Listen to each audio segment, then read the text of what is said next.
بسم اللہ الرحمن الرحیم۔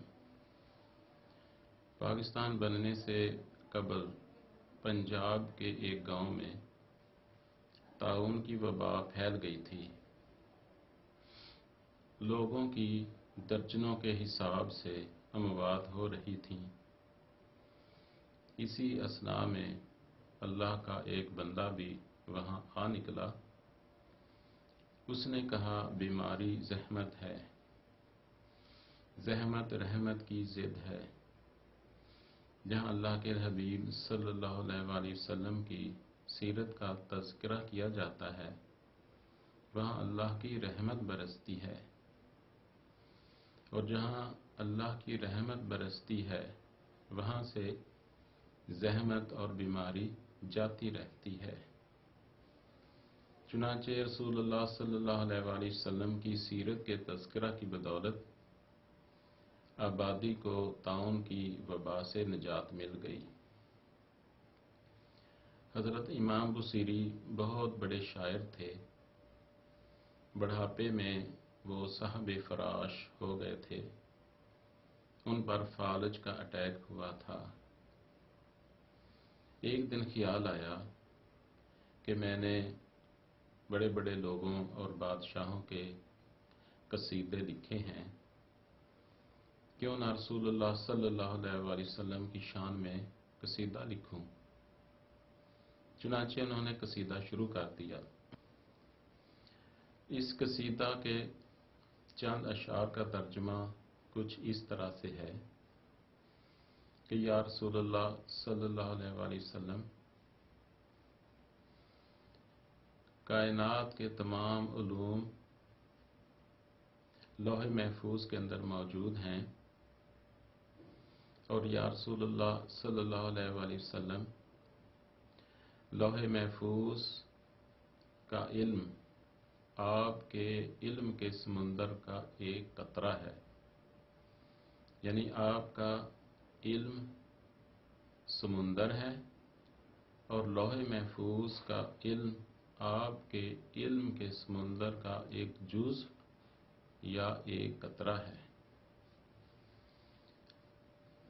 قصیدہ مکمل ہو گیا۔ ایک روز انہوں نے خواب میں دیکھا کہ رسول اللہ صلی اللہ علیہ وآلہ وسلم کا دربار سجا ہوا ہے، بڑے بڑے اولیاء کرام اور بڑی بڑی ہستیاں وہاں موجود ہیں، اور امام بصیری اپنا قصیدہ پڑھ رہے ہیں جو انہوں نے رسول اللہ صلی اللہ علیہ وسلم کی شان میں لکھا تھا۔ چنانچہ رسول اللہ صلی اللہ علیہ وآلہ وسلم کو یہ قصیدہ اتنا پسند آیا، امام بصیری کو ایک چادر انعام کے طور پر عطا فرمائی۔ حیرت انگیز بات یہ ہے کہ جب وہ جاگے وہی چادر ان کے جسم پر موجود تھی، اور فالج کی بیماری بھی جاتی رہی تھی۔ اللہ تعالیٰ کا علم نور کی شکل میں پوری کائنات کا احاطہ کیے ہوئے ہے۔ یہ نور کا ایک بحر بے کنار ہے، نور کا ایک بہت بڑا دائرہ ہے۔ پوری کائنات اس نور کے دائرہ کے اندر موجود ہے، اور اسی نور سے کائنات کی تخلیق ہو رہی ہے۔ یہ نور اول یا نور محمدی یا حقیقت محمدی بھی کہلاتا ہے۔ کائنات کی تمام تخلیقات اسی نور اول سے ہو رہی ہیں۔ اللہ تعالیٰ کی تجلیات اس نور اول پر نزول فرماتی ہیں اور رحمت بن کر ساری کائنات میں تقسیم ہو رہی ہیں۔ یعنی اللہ تعالیٰ کی مشیت کا پہلا ادراک حضور علیہ الصلوۃ والسلام کو ہوتا ہے، اور پھر رحمت بن کر تمام عالمین میں تقسیم ہوتا ہے۔ رسول اللہ صلی اللہ علیہ وآلہ وسلم اللہ تعالیٰ کی تجلیات کے امین اور وارث ہیں۔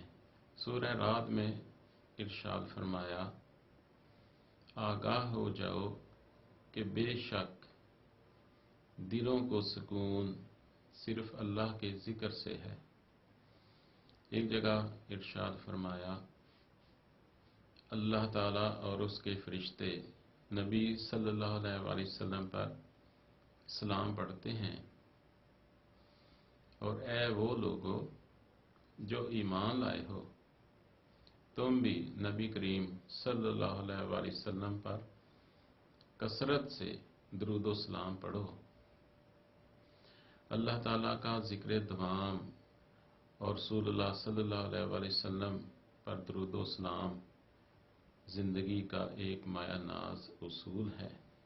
ذکر دوام تن اور من میں اپنی صفت کی عظمت کا مظاہرہ کرتا رہتا ہے، جس سے ذاکر بے وجد طاری رہتا ہے۔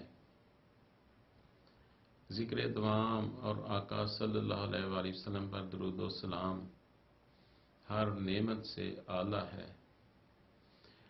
ذکر دوام سے اللہ کے حبیب صلی اللہ علیہ وآلہ وسلم کی محبت پیدا ہوتی ہے، اور اللہ کے حبیب صلی اللہ علیہ وآلہ وسلم کی محبت سے